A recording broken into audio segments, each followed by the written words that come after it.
आदेश गुरुजी।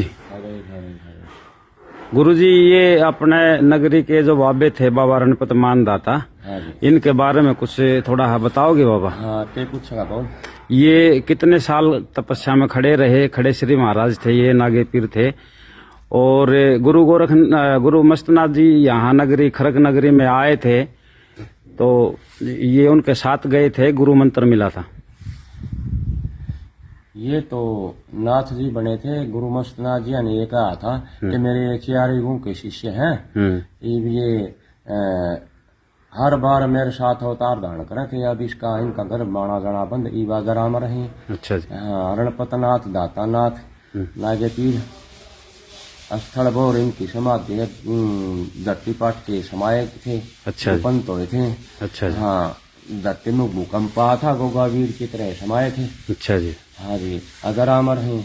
तो कितने साल खड़े श्री रहे थे? आजीवन। ये कभी बैठे नहीं, इनके अपने फोटो कभी बैठे के मिलेंगे? नहीं जी, क्यों बैठे नहीं? इसका अर्थ ये है कोई खड़े के फोटो हम तो कभी बैठे ही नहीं। अच्छा। हाँ जी, तो काफी जो है ना, कुछ बाबा जान भी नहीं पता, कुछ गृहस्थी भी झूठी बात लिख रहे हैं कि 36 साल खड़े हुए। आजीवन खड़े हुए थे, अब भी खड़े हैं वो।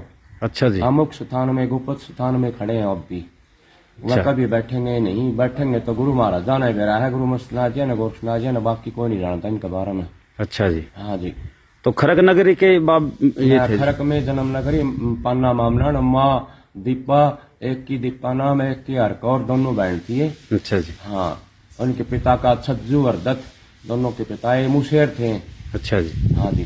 सभी एक जैसी शक्ल थी इनकी माओ की भी, और इन दोनों गुरु भाइयों की भी, रणपतनाथ दातानाथ की भी एक जैसी शक्ल थी। महायोगी गुरु गोरखनाथ जी, महायोगी बाबा मस्तनाथ जी के शिष्य थे। अच्छा जी। हाँ जी। तो कई चमत्कार इनके द्वारा, कई चमत्कार तो इनके ये थे।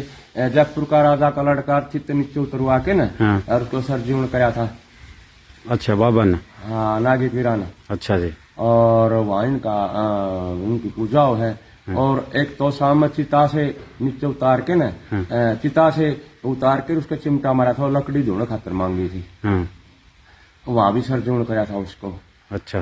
तीसरा इनका जेठू नाम का एक भाई लगा था, चाचा लगा था, उनका वंश खत्म होता। उन स्थल बहुत रेडू में गाल के गए, बैल रेडू ले गए थे। 12 घंटे बाद में पूछे थे मैं, तो उसको भी चिमटा मारा था पैर के। अच्छा। जा खड़ा हो, उसको भी सरजून कराया था, गऊ की सेवा कर। अच्छा। लेकिन आगे नहीं आना इस तरह से यार, रोजमर्रा की दुनिया हमारे पास आगे नहीं आना। उसका ही वंश चल, उनका ही वंश ला था। उन वंश की बात थी भाई, वो कवारा है, मतलब बयान ले उसकी, वो मर गया था, उसके संतान हुई कौन थी। उसको इसलिए ले गए थे उठा के, ना कभी वो सरजून।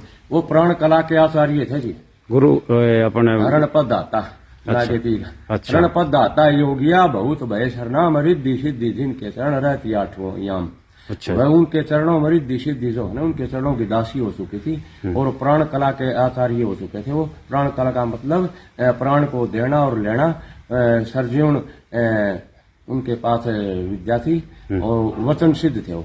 अच्छा। जो कह दिया वही होगा। अच्छा। सारी नाथ संप्रदाय की योग विद्याएं में परिपूर्ण थे वो। सब विद्या प्राप्त कर ली, सब सिद्धियां प्राप्त हो चुकी थी उन्होंने। अच्छा जी। अग्नि वायु पृथ्वी जल आकाश सूर्य चंद्रमा, 5 तत्वों को जीत चुके थे। काल दंड का खंडन कर चुके थे वो। अजर अमर है जी। वो गुरु मस्तनाथ जी ने उनको सरबंद प्याला पाके अजर अमर कर दिया था, कि 4 लोगों से शिष्य बनते आए थे, अब अजर अमर हो चुके हो तुम। अच्छा जी। हाँ, और 9वीं पीढ़ी में स्थल बोरों में फिर प्रगट होंगे में मस्तनाथ जी ने कहा था, हम गुप्त होत फिर यहीं आना। खरक की 9वीं होगी, स्थलभोर की बाबा की भी 9वीं होगी पीढ़ी, उसमें प्रगट होंगे, प्रादुर्भाव होंगे, नहीं प्रगट होंगे। उनका जन्म नहीं है, जन्म मन से बाहर है। गुरु मस्तनाथ जी भी कंबड़ की समाधि है, वहां गुपंत हो गए थे गायब। अच्छा जी। हाँ जी। ये फिर योग लुप्त हो गया। योग मार्ग, तप जप ध्यान सब, ये योग क्रियाएं, भक्ति मार्ग सब लुप्त होगी। ये सब योग क्रियाएं प्रकट करने के लिए फिर वह प्रकट होंगे नागे पीर। ठीक है जी। और बाबा मस्तनाथ जी। ठीक है जी। हाँ जी। आदेश हो। आदेश आदेश।